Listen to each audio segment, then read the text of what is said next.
Hey, what's going on, y'all? It's your boy Jason, back with another video. And in today's video, I wanted to go over one of my books. This book in particular, The Hue-Man Paradox. I don't know if you can see it good in that frame. Hopefully you can. But yeah, I want to go over a little bit of some background about that book and how the book came to be. Because there was some evolutionary stages in the process of making this book. And I really wanted to share, not only for some insights for anybody who's reading the book and you wanted to gain an additional perspective for my point of view, how I think about things, but also I wanted to share the process of how this book came to be for other authors or aspiring authors who also want to write a book. And it's kind of frustrating sometimes when you are an author by yourself, out in the world, especially if you're an unknown author.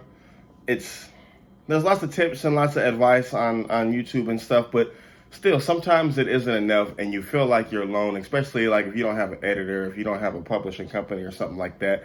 The whole process of writing a book from start to finish can feel totally overwhelming, and it doesn't have to be. It doesn't have to be.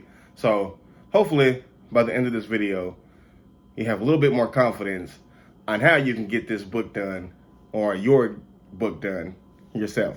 So let's get into it. Let's start at the beginning. So let's go back 5-6 years ago. I started a blog called TrueDredge.com. Now, I know it might not make sense because I don't have long hair now, but at the time when I was running the blog, when I started the blog, I had long hair and I didn't know what to call the blog. And originally the blog was going to be about black hair, black culture and stuff like that. So I called it True Dreads. But what happened was I got tired of writing about dreadlocks and I felt like my topic was too small. Like the blog topics were like, this wasn't enough for me to talk about. And after writing 40 articles about how to take care of your dreadlocks and stuff like that, it kind of got boring. And there's a lot of other things I want to talk about. So I ended up opening up the blog to more of a news site. I started talking about news, black culture, black history. And then as I started to learn more, because in this process, I was learning as I was writing. Like, I took it upon myself to order as many books as I possibly could off of Amazon so I can teach myself, because I realized very quickly after my first few articles talking about, well, pretty much anything besides dreadlocks, I noticed in the comments, people were roasting me to hell. People were roasting me to hell. And it didn't take long for me to realize that I don't know what the fuck I'm talking about. And I didn't want to feel like that anymore. So I made sure that I started studying and researching. So I started getting all these books and I started reading. And now I was reading before that. Don't get it twisted, but I was more focused. I was like, like I was doing a research project. So then I started writing these articles, black history, black culture, black news and stuff like that. And then as time went on, I started talking more about melanin. Then as more time went on, I started talking about spirituality. And then as more time went on, it was pretty much just focused on occult science and spirituality, because I didn't really feel like talking about black news anymore, because I felt like the only black news that got a response, that got some activity on the website, was negative black news. It had to be news about somebody dying, or some kind of police brutality, or some type of injustice, or some type of just really fucked up shit that happened, in order for people to click on the articles, stuff like that. And I really didn't feel good just making content like that and putting it out. So I really didn't want to do black news. And then as far as the black history goes, after a while, I just started noticing a trend that, like, the whole world is black history, and the farther back you go, the blacker it gets. Like at the beginning of this story, it's starting with the original man and the original woman, and they were melanated peoples. You know what I'm saying? Like the story just started sounding the same. So I realized I was getting like super repetitive, and I was like, you know what? I really don't necessarily want to talk about Black history anymore.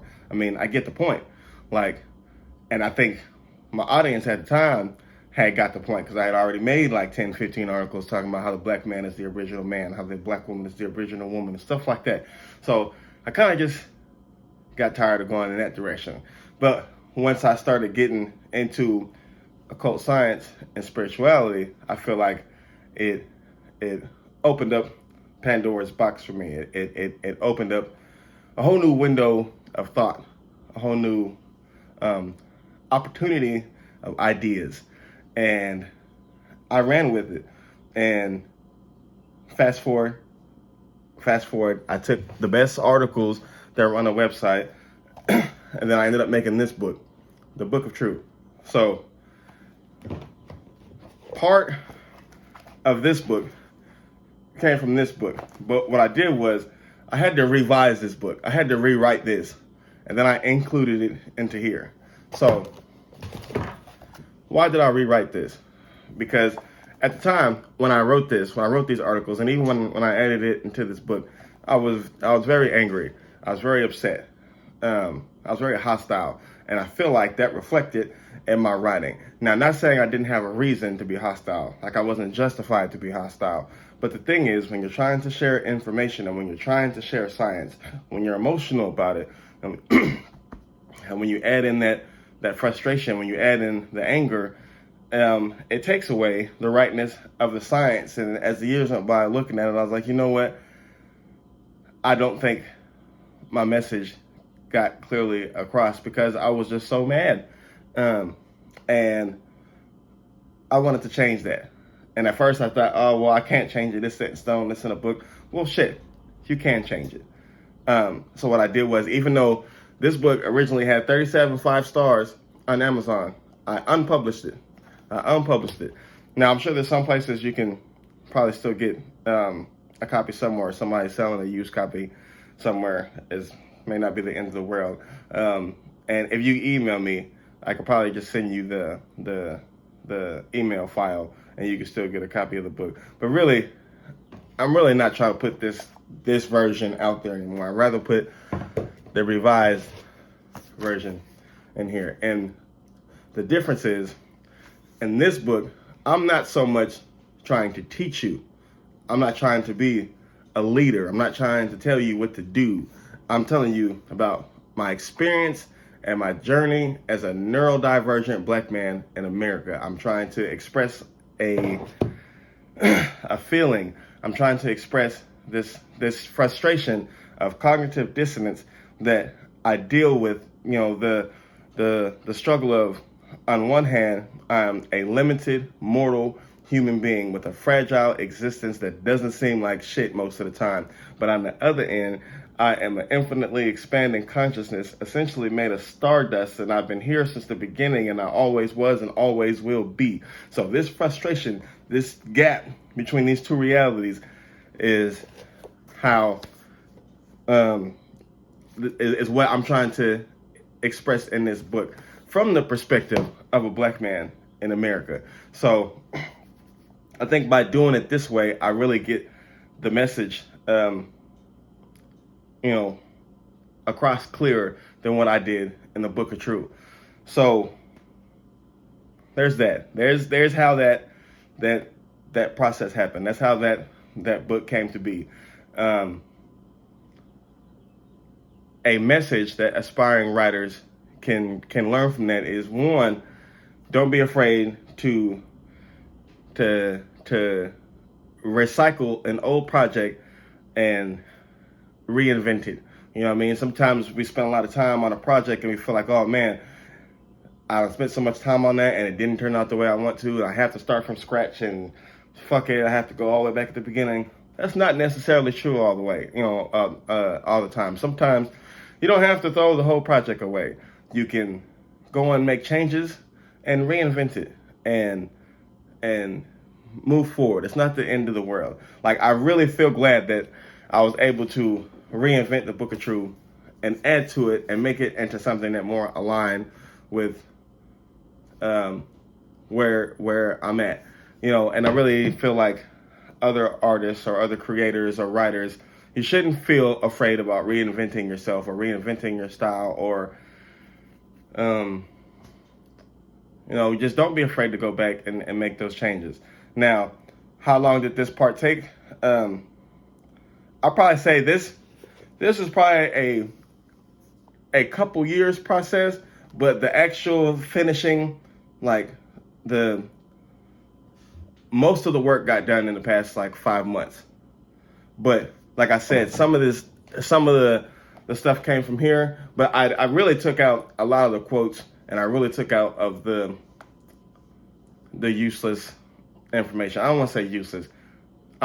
It's more like filler quotes, filler information. I really, because like in this one, I really tried not to use any quotes. I did use some quotes in like the melanin section and like some history quotes here and there, but I really try not to use any quotes because I really didn't want it to be like an academic paper. I just really wanted to express my spiritual journey. So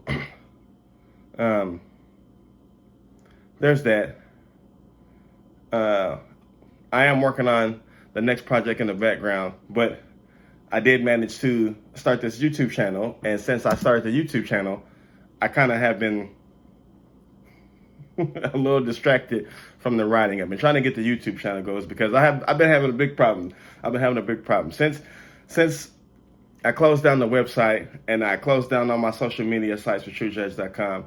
I've kind of had like anxiety about the internet. I really don't like using the internet as much as what I used to, and I've been trying to avoid it. I just want to create things and just let it be that. But the only problem is I can't generate an income by just creating things and not putting them on the internet. So I've been trying to force myself to get back in the game and get back on YouTube, get back on social media so I can sell my books and other things I create. You have to, it's either that, or I just keep making things that nobody will ever see, and I keep working these tired ass jobs, and I just fall off into oblivion of poverty, and then that's that. That's a real sad story. I'm not trying to have my life go out like that. You hear me? So, anyways, I'm trying to think of what else I wanted to say in this video. Oh yeah, the editing and the pictures. Look, so check this out. You can do everything yourself. I did everything myself. I used Canva for the cover. It's really easy. It takes a little while to get used to it, but my graphic designing experience from the website and experience before did make it pretty easy, and I really like how it came out. I would definitely recommend Canva. It is it's pretty affordable too. Go ahead and get that plan. It's like $15 or something like that. It's worth it. I'm telling you. I use it for everything. But anyways, I think that's all I got. I don't know how long this video is. I didn't want to go on forever, but I did just want to tell you about where the book came from, how it started, and maybe give some inspiring writers some tips and advice so you can finally finish that project and put your book on Amazon. So I'm going to leave a link below in the description for you to check it out. And until next time, I'll holler at y'all. Peace.